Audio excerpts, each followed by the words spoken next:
Senator Richard Onyonka, do politicians understand and read the public mood? Oh my God, I think that's a very good question. Some don't. Some don't, because they have never felt that public good or public view of our behavior mattered. The feeling I have right now, and what many people and many Kenyans are looking at, is that we are behaving recklessly. I really want to sympathize with my brother KJ, because you know KJ is very difficult to defend government. But at the same time, I know it's very difficult to talk about colleagues. The truth is, Ayub, and I've heard the argument that KJ has really tried to make, and that is that people are changing, the standard is lower, and therefore you expect this behavior because the world is changing, and therefore the behavior of these people. No. Farah Maalim has been around this legislation in Parliament for the last 20 years. He's been with me. He's been a speaker. I mean, Joho has been one of the most senior politicians in Kenya. He's been a governor. All right? I may excuse Oscar Sudi, because he hasn't been there long enough for this. Kamket has been there from the time I joined Parliament. So you're looking at old hands getting into the old habits, which are the habits where some people believe that whatever you say in our country and whoever you say it to, both ways, whether it's from us in the opposition and what we say about the people we disagree with, or whether it's those who are in government and how they talk about us. When we are, like now, there's a broad-based government. I have not seen government really being critical to the political lines. I mean, now I find my brother Kaluma saying how being in the broad-based government is sweet. And he is willing to shop in his shop, which has been opened. And some of us who are on the other side can wait for as long as until the owners of the shop are able to open for us those shops so that we can trade and pick stuff from there. The insensitivity of leadership, Ayub, is what is shocking me. That people don't understand that we are in a cyclical system right now, a political cyclical system, where we have the opposition which is working with government. We have some of us in the opposition who disagree with some of the things happening in government. You are caught in between trying to be an honest Democrat who's going to tell government what the issues are. Government feels you are being too harsh on it because you shouldn't. After all, government is doing well. And therefore, if you are criticizing government, you are seen as a subversive. All right, then you have taken the youth and you have demonized them, and here you are now either abducting, killing, or chasing after them because you are saying they're too harsh on the government, and in fact they're being personal against the president. That's not what Kenya's problem is. We are dealing with the symptoms of the problem of Kenya. We should be dealing with the disease of Kenya. I want Kamket to tell me, how can we stop cattle rustling in Samburu than those areas where he comes from, where he has the experience and he knows what we can do? That is what I expect him to tell me about. That is what I expect him to tell the president. I expect Joho to be telling the president about blue economy or its minerals and gold. He should be telling. I expected my minister Joho by now to have told us what the Kenyan mineral policy is, what the government intends to achieve in the next 1 or 2 years. And now what do you have? A minister of the government who takes a loudspeaker and he starts pontificating politics instead of talking about policy. Right. So we are mixed up. The only part I agree with KJ is that we are mixed up where leaders who are supposed to be the guardians and the mentors of the young generation so that they can see that the country has a problem, yes, but you handle it differently, that we have challenges and we need to talk about them. It is now declaration of war. So you have two groups of people, those who are fighting for their interests and whichever interest, and those who are fighting against those interests. And right now, the way it looks, the political class is fighting Kenyan people. Okay, and is your party leader, Raila Odinga, an exception? He called the Jubilee government, President Kenyatta and William Ruto, the deputy then, words that equally are not of moderation. Driver ni mlevi, conductor ni mwizi. We have continuously used words and terms which depict each other of either being a thief or being killers or being whatever that you want to call. At the same time, then once we look at the language we're using, look at the violence we're expressing publicly, and then you are busy telling me that the young generation which is out here, that is watching our behavior, you expect them to behave as angels and saints. So that includes your party leader? Absolutely. The whole, in fact, let me clarify, the whole political class has refused to listen to itself. We have refused to understand that even when we are supposed to criticize the government, we must do it firmly, we must do it intelligently, reasonably, and make Kenyans understand. And government must know that when we criticize government, it is not because we are anti-establishment, anti-government, and hate the president. It is the very simple question. Right. Like me, that is my job.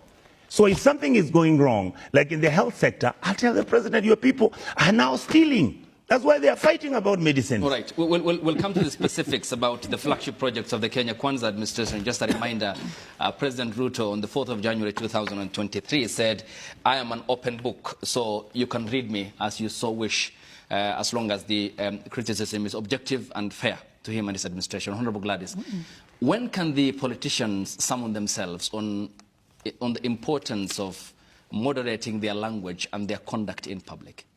I think you must think about it this way. Politicians are individuals. They actually are the representatives of the people. So if you look at a marketplace, there's all sorts of people there. People speak differently. People have a way that they deliver their messages very differently. Each politician has a different brand. And they could be saying things that I could say the same thing, but I would probably deliver it differently. And you must know also that politicians, it's also about catching the headlines. So I think they've done well. You've actually put them on the headlines. You know, they have to say something controversial, something that may sound almost unreasonable or threatening, and they will make the news. So they actually are speaking to you guys as the media, as their audience. Yeah. Because look at us now. You've actually made this the first opening statement of a discussion on national television. This is exactly what these individuals were trying to catch, and they've succeeded. So you're also playing into their game. So they are playing to the media. Okay, how would you otherwise put them if you were to use different wordings, a matter of term limits that I think Kamket talked about? For example, he said we manufactured a president for 24 years. This county knows how to manufacture a president to survive for that long. If they joke, we can tell you to extend past the 2 terms. Someone can say that, but as a lawyer, I know that to extend term limit, you've got to change the constitution, and it's no mean feat. You've got to go to a referendum. So I think trying to make so much out of it, that is just talk that maybe people in the village will buy, you know. But I don't think that somebody who knows how a constitution is structured would buy that. I think when you talk about yeah, it's just over-dramatizing it. I think this is what you say when you are moving crowds and so on. So I don't think that I would take it so seriously like you people have to put it on the Daily Nation headline news. I think when people mention about Ruto must go, even those people are just trying to catch headlines, because the only way to remove a president is through an election or through impeachment, and you have to have the grounds for it. We know that. So don't worry too much. I don't know how this made it to headline news. Yeah. So yes. Honorable Gladys, it's worrying, is it, when a cabinet minister says that we cannot allow a few youth to destabilize the government and portray leaders in bad picture. What we are telling those leaders, we also have our youth on the ground, and they should not think they know the game more than we do. We can also unleash our team. What does this portend for national security in light of the abductions we have witnessed, and a country on the brink always when we head to the elections because of every politician hanging around with a group of youth to objectively push their political narratives? I mean, doesn't this speak to our state of security? You know, when I came to this show, I did not come here to come and comment on other people's statements. I want you to ask me about national issues and let me give my honest opinion and comments and professional opinion on what is happening in the country, but not to come and discuss somebody else's utterances. I think if you want to discuss the utterances of these people, you should have called all of them to this show, and then they can respond to you on what they meant or what they think. But you can't ask me to think in C.S. Joe's mind or Farah Malim's mind. I think really, I would even be lying that I know what they're thinking. So I think you should invite them to the show. Yeah, fair enough. In fact, because they're on the headlines, they should have been on this show to explain themselves. And I'm here privileged to be sitting down with the Deputy Speaker of the National Assembly to comment on a national matter. But this is not a national matter. These are utterances. These are utterances of individuals. So I want to comment... Which utterances which are actually against the very existence of the state. We might lose the point. No, but what my point has been... We might lose the point. I just want to... What I'm just saying is that I speak factually on things that I know. So if you tell me about term limits, I will tell you what the Constitution says about term limits. If you tell me about a removal of a president, I will tell you the way it is done legally. If you tell me about dealing with people who abuse their freedom on the social media, I will tell you that we have an Act of Parliament is supposed to deal with that. I will also tell you we have the National Cohesion and Integration Commission that's supposed to do its job. So that I will speak to. But I cannot comment on this utterances of an individual. All right, and fair enough. Last question here. Especially because I'm not their lawyer. Okay, fair enough. Besides being the representative of the people of Washington. I didn't know they broke the law. Yeah. No, I'm just saying. You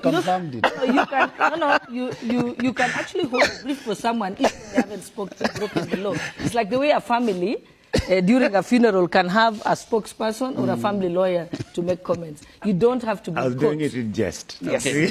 Fair enough. One last question, though. Because, Honourable Gladys, you deputize the Speaker of the National Assembly and a critical arm of government. Yes. Which has been given immense powers by the Constitution that any other institution doesn't bear. For example, it's only Parliament that can impeach a sitting president, can censure a sitting cabinet member.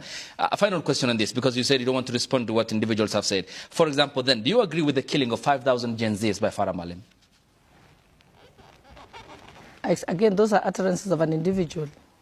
Would you agree? And those are just an utterance. The action hasn't happened. Okay. I would comment on it if the action had happened, but it hasn't happened. Do you condemn?